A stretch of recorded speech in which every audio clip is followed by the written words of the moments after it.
લઘુગ્રહો એ પૃથ્વીની આસપાસ આવનારા મુલાકાત આવનારા એવા સરસ મજાના અવકાશી પદાર્થો છે.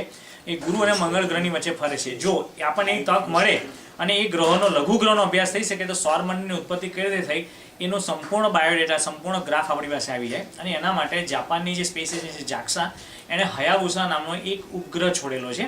અને એ પૃથ્વીથી ઘણો દૂર ગયો, ફરી પાછો પૃથ્વી નજીક આવ્યો, ફરી પાછો દૂર ગયો, અને હવે પૃથ્વીની પાસે સૌથી છેલ્લો આજે રાત્રે નજીક આવી રહ્યો છે. અને એને કારણે પૃથ્વીની ગ્રેવિટી એને કેવો ધક્કો મારશે. જેમ આપણે ફૂલ રેકેટ રમતા હોય ને રેકેટથી ફૂલને શોટ મારવામાં આવે છે અને ફૂલ એકદમ ડેસ્ટિનેશન પર જાય છે, એ જ રીતે ગ્રેવિટી પૃથ્વીનું ગુરુત્વાકર્ષણ એને ધક્કો મારશે. જેમ તમે વિડીયોમાં જોયું, ધક્કો મારવાને કારણે એ લઘુગ્રહનો જે ટાર્ગેટ છે એમાં 2016 પર પહોંચી જશે. અને 2016માં આપણે ત્યાંથી એની તસવીરો, એની બરફ, એના ઉપર શું શું પદાર્થો રહેલા છે, કયા કેમિકલ છે, કોમ્પોઝિશન શું છે, પાણી છે કે નહીં, અને એની ઉત્પત્તિ કઈ રીતે થઈ, સૌરમંડળની ઉત્પત્તિ કઈ રીતે, એના ઘણા બધા ડેટા આપણને આ હયાબુસા પહોંચાડશે.